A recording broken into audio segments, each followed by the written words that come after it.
الحمد لله رب العالمين وأشهد أن لا إله إلا الله وحده لا شريك له وأشهد أن محمدا عبده ورسوله. Mes honorables frères et sœurs, il y a maintenant plus de 1400 ans, comme vous le savez, il y avait un peuple, le peuple des Arabes, et pas que d'ailleurs. Mais parmi eux, la grande majorité d'entre eux était un peuple très dur, ni foi, ni loi. Beaucoup d'entre eux, des sauvages, et pas que d'ailleurs. Regardez l'histoire et revenez en arrière et vous verrez que beaucoup de peuples étaient très sauvages. Et parmi ces peuples, il y avait le peuple des Arabes. Ils adoraient tout et n'importe quoi, ils adoraient des statues, ils étaient très violents, ils enterraient leurs filles vivantes. Vous imaginez ?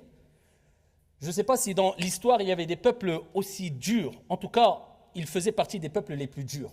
Au cœur les plus durs. Ce n'est pas pour rien qu'Allah Azza wa Jalla a envoyé le prophète Mohammed alayhi salatu wassalam, qui a été envoyé, comme Dieu l'a dit dans le Coran, rahmatan lil alamin, miséricorde pour les mondes, pour l'humanité. À eux, ils en avaient vraiment besoin.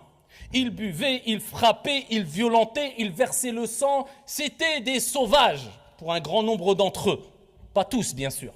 Ils étaient vraiment très très durs. Et wallah, si tu avais dépensé tout l'or qu'il y avait sur la terre à cette époque-là, pour les changer, pour les réformer, tu n'aurais pas pu.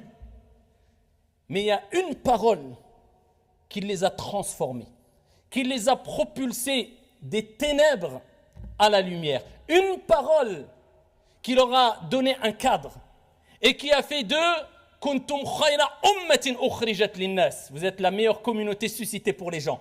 Les meilleurs.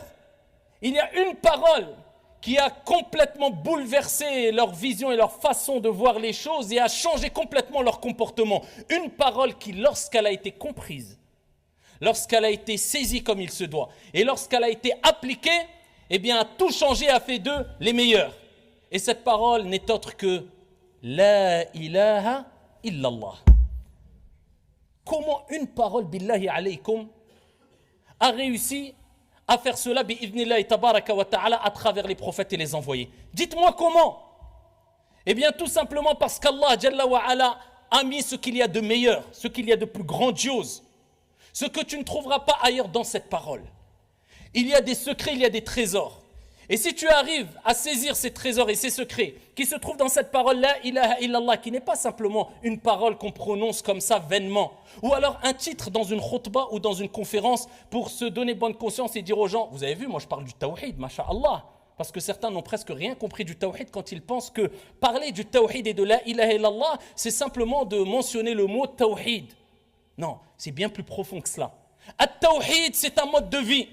At-tawhid, c'est l'adoration qu'on voue exclusivement à Allah Azza wa Jal. At-tawhid, c'est miftahu as-sa'ada fi dunya wal janna fi al-akhirah.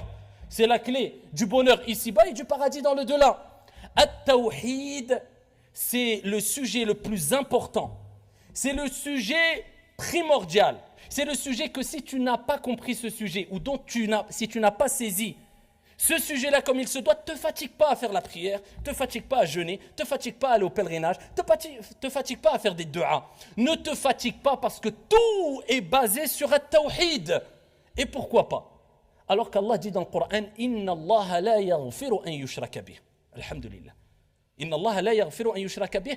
Wa yaghfiru ma duna dhalika liman yasha. Heureusement qu'Allah, regardez, il nous rappelle sa grande miséricorde, il nous dit que, à part le shirk, qui est